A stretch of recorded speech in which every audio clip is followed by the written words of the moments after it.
अस्सलाम वालेकुम, welcome to Javed publishers.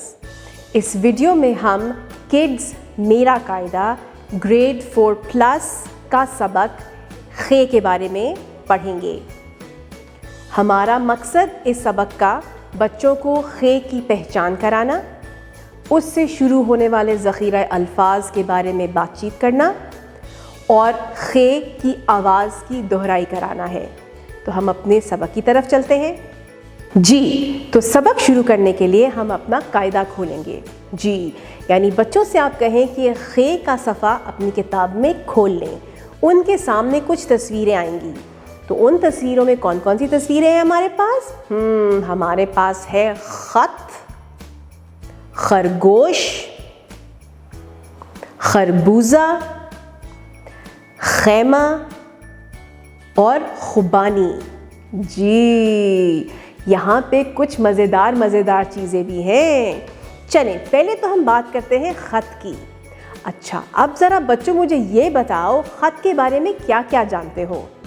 क्योंकि आपने कभी ख़त तो लिखा नहीं होगा और ना ही आपने किसी को ख़त लिखते देखा होगा, क्योंकि अब तो हम बहुत आराम से मोबाइल पे मैसेज लिख के भेज देते हैं, है ना।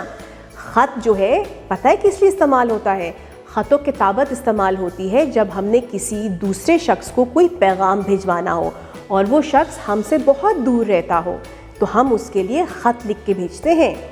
पहले जब मोबाइल नहीं होते थे तो हम ख़तों किताबत किया करते थे, यानी ख़त लिख के लिफाफे में बंद करके डाकिए को दिया करते थे और डाकिया जिसके नाम का ख़त होता था उसको जाके दिया करता था। तो अब एक काम ये करना कि आज घर वापस जाके अपने दोस्त को ख़त लिखना, ठीक है? मतलब ख़त में जो आप उसको पैगाम देना चाहें वो लिख के एक लिफाफे में बंद करके कल आके अपने दोस्त को वो ख़त दे देना और उसको बताना इसे हम कहते हैं ख़त, ठीक है? ख़त के बाद हम चलते हैं, ओहो हमारे पास अगली तस्वीर क्या है? इसके लंबे लंबे कान हैं और ये छलांगे भी लगाता है। बिल्कुल सही, ये है खरगोश। किस किस के घर में खरगोश है? मेरे घर में 3 खरगोश हैं। उनकी लाल लाल आंखें हैं और बहुत नरम से होते हैं। जब भी मैंने पकड़ने की कोशिश की है वो हमेशा छलांग लगा के भाग जाते हैं, हाथ में ही नहीं आते। अगर आपको कोई तरीका पता है खरगोश को पकड़ने का तो मुझे ज़रूर बताइएगा, ठीक है? खरगोश। अच्छा हाँ, मुझे खरगोश से याद आया, हमारे कान लंबे हैं कि छोटे हैं? और हम चलते हैं या फुदकते हैं?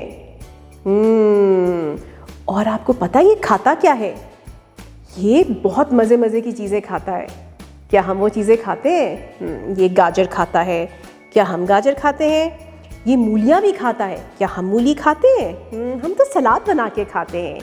अब आपने ये पता करना है कि और क्या क्या चीज़ें खाता है, और पता करने के बाद वही वाला काम कल वापस आके इसके ऊपर हम बात करेंगे कि खरगोश और क्या क्या खाता है, ठीक है? अब खाने से याद आया, हमारे पास अगली तस्वीर कौन सी है? गोल गोल सी पीले रंग की खरबूजा। मुझे खरबूजा जो है वो बहुत पसंद है क्योंकि ये बहुत मज़ेदार मीठा होता है। आपको पता है सेहत के लिए बहुत अच्छा होता है। जब भी खरबूजा खाते हैं तो हमारी स्किन यानी जिल्द बहुत अच्छी हो जाती है क्योंकि खरबूजे के अंदर पानी होता है ना, ठीक है? तो खरबूजा खाने के लिए उसका छिलका हम उतारते हैं और खरबूजे को खाते हैं। खरबूजे के अंदर छोटे छोटे बीज भी होते हैं, तो बीज जो है कोशिश करते हैं कि हम नहीं खाते क्योंकि बीज से मेरे पेट में दर्द हो जाता है, ठीक है? लेकिन एक चीज़ का हमेशा ख्याल रखें कि जब भी खरबूजा खाएं तो उसका छिलका और उसके बीज को अच्छी तरह से डस्टबिन में फेंकें।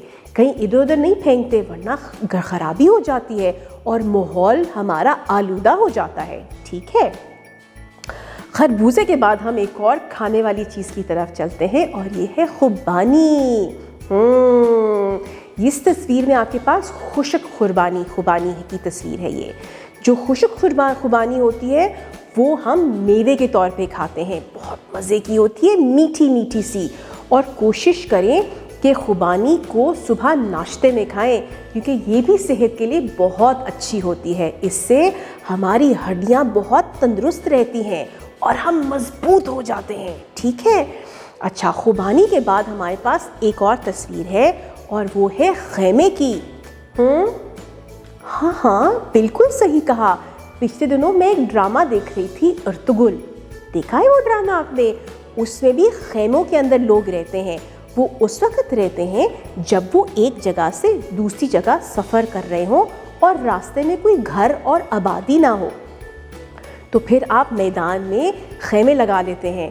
شادی کی تقریب میں بھی خیمے لگتے ہیں اور ہم وہاں جاتے ہیں۔ تو یہ سارے کے سارے جو الفاظ ہیں، یہ بھلا کس آواز سے شروع ہوتے ہیں؟ یہ شروع ہوتے ہیں خ سے۔ خ خ خ خ خط، خ خرگوش، خ خربوزہ، خ خیمہ اور خ خوبانی۔ گڈ جی، اب اسی صفحے کے نیچے آ جاتے ہیں تو ہمارے پاس ہے ذخیرہ الفاظ۔ آپ نے ذخیرہ الفاظ کو حرف کی آواز کے ساتھ جوڑتے ہوئے بچوں سے دہرائی کرانی ہے۔ جب آپ نے صفحہ اچھی طرح سے کرا دیا تو یہاں پہ ہم ایک چھوٹی سی گیم کھیلیں گے بچوں کے ساتھ، اور وہ ہے ہم فلیش کارڈز کا استعمال۔ فلیش کارڈز کے استعمال میں آج ہم، کیونکہ یہ ہمارا جیم کے خاندان کا آخری حرف ہے، تو ایک دفعہ ہم سارے کے سارے خاندان کی دہرائی کرائیں گے۔ اس دہرائی کے لیے ہم بچوں سے چھوٹی سی گیم کھیلیں گے۔ اس گیم کے لیے آپ کریں گے چھوٹے چھوٹے گروپس بنوا لیں اور ہر گروپ کو ایک حرف دے دیں، یعنی کہ جیم، چے، ہے، خے۔ آپ کے پاس 4 گروپس بن جائیں گے۔